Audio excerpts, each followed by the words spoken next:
Gurias, irmãos, saudações e sejam muito bem-vindos ao canal da TM. Hoje a nossa lista é um pouco polêmica, afinal nós vamos falar de jogos que não são tão bons assim, pelo menos não tão bom quanto os seus antecessores. E caso você tenha aí na sua mente, no seu coração magoado, algum jogo que seja sequência e que tenha te decepcionado, pode deixar nos comentários que talvez a gente faça uma segunda lista. Então, para não enrolar muito, vamos começar com a nossa lista de 10 das piores sequências de jogos de sucesso. Então, vamos começar!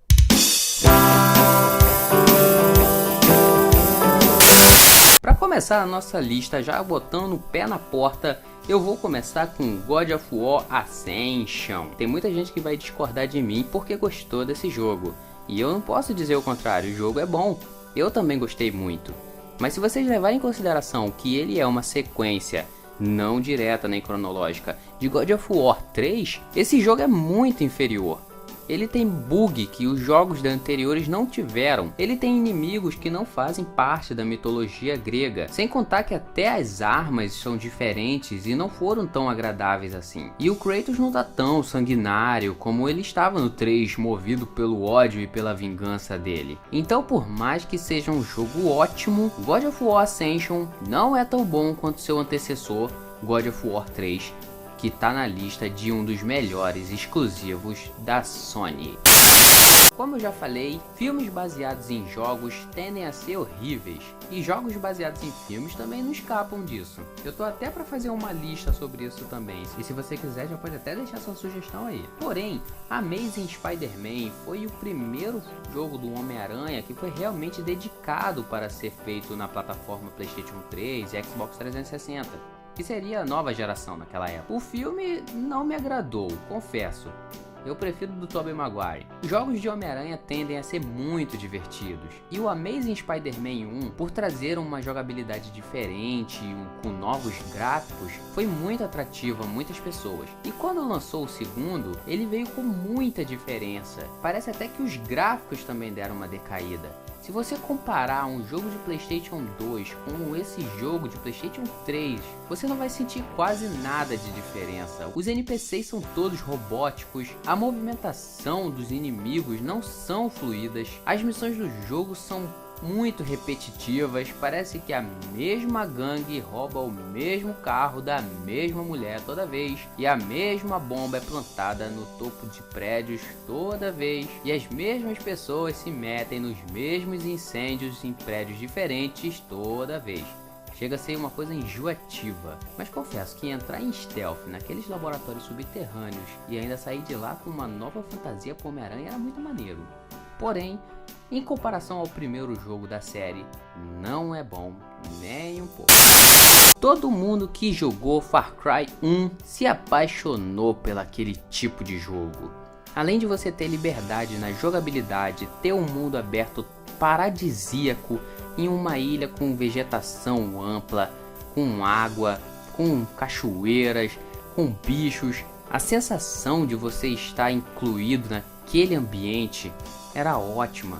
E quando foi anunciada uma sequência, todos ficaram muito ansiosos. Porém, Far Cry 2 não chega nem aos pés do primeiro jogo. Além daquele paraíso tropical ser removido e ser colocado no local, uma espécie de savana africana, a maioria das coisas boas do primeiro jogo foram retiradas. Você já não tinha tanta quantidade de bicho assim para caçar. Você tinha gráficos que deixavam muito a desejar também. Sem contar que seu personagem está doente, você precisa toda hora ficar se curando e as coisas se tornarem muito mais lineares. Esse jogo acabou decepcionando muita gente. E por conta disso, Far Cry 3 chegou aí na mesma pegada do primeiro jogo. E eu não preciso nem dizer o sucesso gigantesco que Far Cry 3 fez. E até hoje, pra mim, esse é o melhor de toda a série. Todo mundo sabe o enorme sucesso que o Mortal Kombat fez quando foi lançado no mundo. Além de trazer uma novidade na época, que era a captura de movimentos, O jogo era super sanguinário, e depois de vencer os seus inimigos, você ainda tinha a opção de finalizá-los da maneira mais brutal possível. Além de muitas mães terem proibido seus filhos de jogarem esse jogo, Mortal Kombat entrou para o top dos jogos de luta, e até hoje ainda é considerado o melhor no gênero. Depois do grande sucesso de Mortal Kombat 1, 2, 3, Trilogy, quando o mundo estava começando a entrar na era 3D, eis que veio a grande bomba.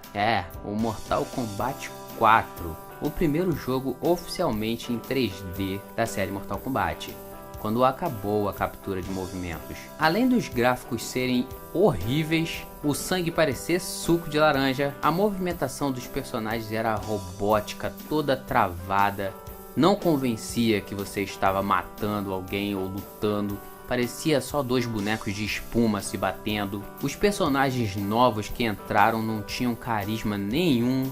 A história deixava as coisas mais confusas ainda. Mas depois de Mortal Kombat Trilogy, você vir com uma desgraça dessa daí, confesso que muita gente ficou decepcionada. E tem muitos fãs de Mortal Kombat que nem jogaram esse jogo, porque ele foi muito hateado na época de lançamento. Depois desse Mortal Kombat 4, que estava disponível ali para o PlayStation e o Nintendo 64, só vieram lançar um novo jogo da série oficial no PlayStation 2, que foi o Mortal Kombat Deadly Alliance. Para os amantes dos jogos de corrida, Need for Speed já deixou seu nome marcado na história, com uma sequência de grandes jogos. Entre eles nós tínhamos Need for Speed Underground, Need for Speed Underground 2, nós tivemos Need for Speed Most Wanted, nós tivemos Need for Speed Carbon. As coisas só pareciam melhorar quando de repente a EA nos aparece com Need for Street Pro Street. Eu falei certo? Need for Speed Pro Street. Isso, Need for Speed Pro Street. Esse jogo deveria se chamar Need for Speed Pro Lixo Street, porque isso acabou totalmente com a graça que nós tínhamos nos jogos anteriores da série, que eram corridas em noites super agitadas, perseguições policiais, disputas de drift em montanhas, disputa de carro com as pessoas da sua blacklist. De repente o jogo foi para umas corridas legalizadas, em circuitos fechados, sem adrenalina nenhuma, sem aqueles saltos malucos que você fazia quando chegava em uma lombada, sem a grande destruição que era quando você jogava um carro rival para cima de um motorista qualquer. Pro Street foi retirando tudo que Need for Speed já tinha construído de sucesso, tentando tirar o lado mais arcade, botando um pouco mais pro lado simulador, e isso desagradou muitas pessoas. E até hoje, aqueles 4 primeiros jogos que eu citei ainda estão na lista dos favoritos dos amantes de jogos de corrida. What? Did you think I was gone forever? Duke Nukem Forever. Pois é, esse é o jogo que deveria ter ficado só nas promessas, porque ele demorou mais de 10 anos para ser feito. Ele demorou tanto que a empresa que começou a fazer a produção do jogo faliu e teve que entrar outra no lugar. Pois é, o jogo está em desenvolvimento desde 1997 e só foi lançado em 2011. E mesmo assim, o jogo ficou uma porcaria. Talvez pela essa enorme demora, as pessoas tenham criado uma grande expectativa sobre o jogo e esperavam algo realmente que estivesse pau a pau com os outros jogos da época. Afinal, o PlayStation 3 e o Xbox 360 já estavam começando a mostrar o que realmente eram capazes de fazer em 2011.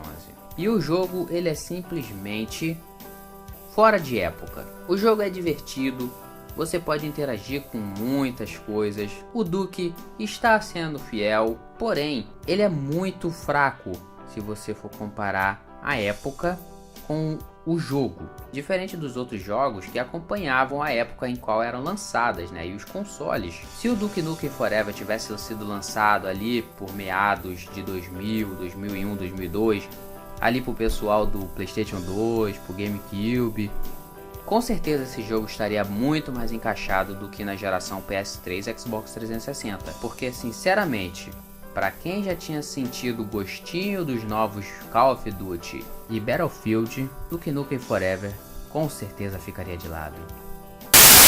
Outra grande decepção no mundo dos jogos é o Mass Effect 3. As pessoas piraram com o Mass Effect 1. As pessoas piraram ainda mais com o Mass Effect 2, porque tudo que você tinha feito no primeiro jogo passou para o segundo. A história totalmente envolvente, com diversos finais, com diversas possibilidades de amizades, inimizades, casais. O jogo ele foi capaz de fazer você sentir todas aquelas experiências na pele. Todas as suas ações contavam para o final do jogo. E de repente lançam Mass Effect 3 e o jogo quebra tudo aquilo que foi construído no segundo. Todas aquelas ações que vocês fizeram no primeiro jogo e no segundo não valem mais de nada no terceiro jogo. Todos aqueles personagens cheios de carisma do segundo jogo com quem você criou amizades ou inimizades estão de volta no terceiro e eles não têm a menor importância para a história. Ao invés disso, colocam outros personagens forçados, com histórias rápidas, sem profundidades, apenas para apresentar mesmo outros personagens, ao invés de manter os mesmos. O final do jogo é ridículo, as possibilidades são reduzidas, e se você perguntar para qualquer pessoa qual é o melhor jogo da saga Mass Effect, com certeza que o 3 não vai ser citado.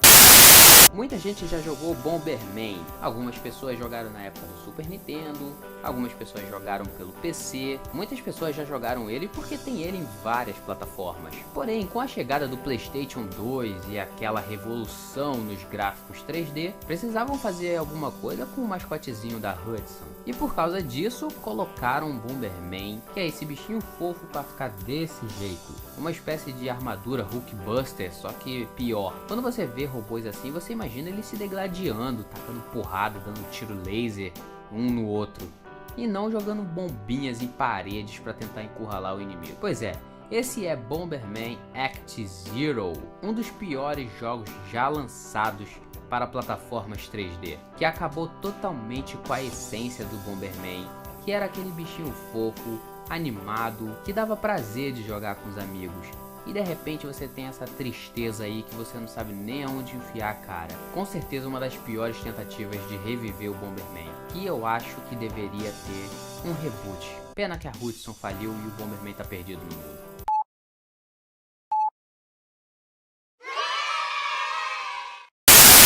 Um dos jogos de terror mais famosos da geração passada foi Dead Space. Quem se aventurou na pele de Isaac atrás da sua crush tem noção do medo que passou com aqueles necromorfos, que a cada sala que você passava você ficava tenso em saber qual era o bicho que ia aparecer dessa vez, se era aquelas coisas nojentas das paredes, se eram daqueles necromorfos caídos no chão que se fingiam de morto, se era aquelas salas em gravidade zero, com aqueles bichos cheios de tentáculo voando de um lado pro outro. Pois é, Dead Space tinha dessas coisas.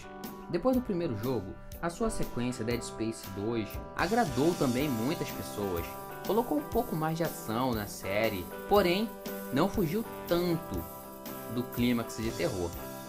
Mas aí chegou o Dead Space 3 e as coisas ficaram um pouco mais confusas. Os bichos estavam lá apenas para serem mortos, não te davam mais sustos, aqueles corredores estreitos e escuros acabaram, a dificuldade do jogo foi perdida praticamente, e até mesmo porque você tem até uma espécie de co-op totalmente falho, que torna o jogo mais fácil e os monstros muito menos assustadores. Depois dos 3 jogos já terem sido lançados, o primeiro que eu comprei foi o Dead Space 1, justamente porque eu gosto de jogos de terror.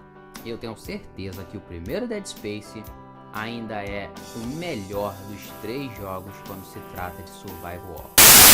E agora, para criar mais rivalidade ainda, eu vou colocar GTA nessa lista. Pois é, gurias e irmãos. Não, eu não estou ficando maluco, mas eu vou colocar GTA 4 na lista de uma sequência ruim. Não que o jogo seja ruim, eu não achei o jogo ruim, a crítica não achou o jogo ruim, o jogo tirou 10 nas suas reviews. Foi um jogo que eu fiz questão de comprar, um jogo que eu perdi horas e horas me divertindo.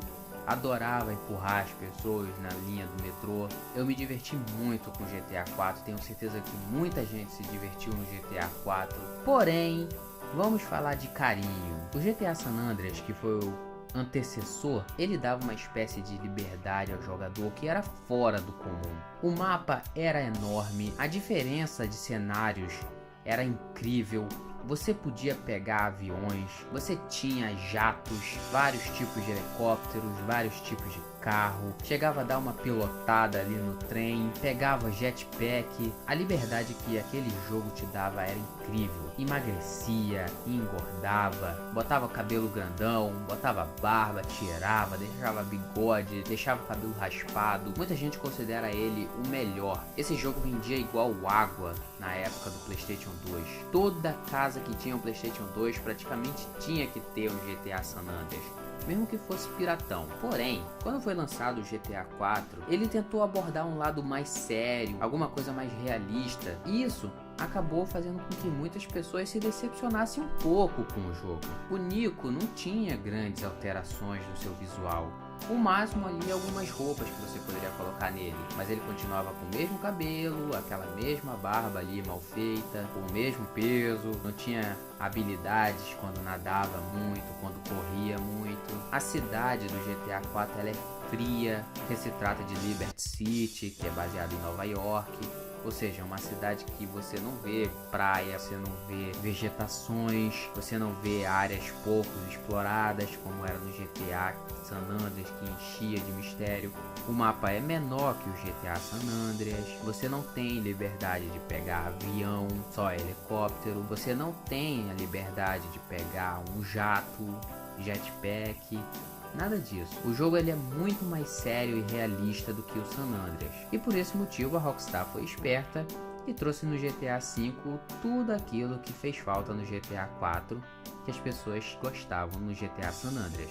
Mas mesmo assim, GTA 4 ainda é um puta jogo e GTA San Andreas é um puta jogo. Todos os GTAs são puta jogaços. Joguei todos e jogaria todos de novo se fosse preciso. É isso aí, pessoal. Tem muita gente que tenta fazer a coisa melhorar e acaba piorando. Eu tô tentando fazer os meus vídeos cada vez melhores. Tomara que eu não lance uma sequência que seja pior do que um vídeo anterior, hein? Então, caso eu faça uma sequência dessa lista, eu quero a ajuda de vocês. Eu agradeço a todos que tenham ficado por aqui. Gurias e irmãos, a gente se vê.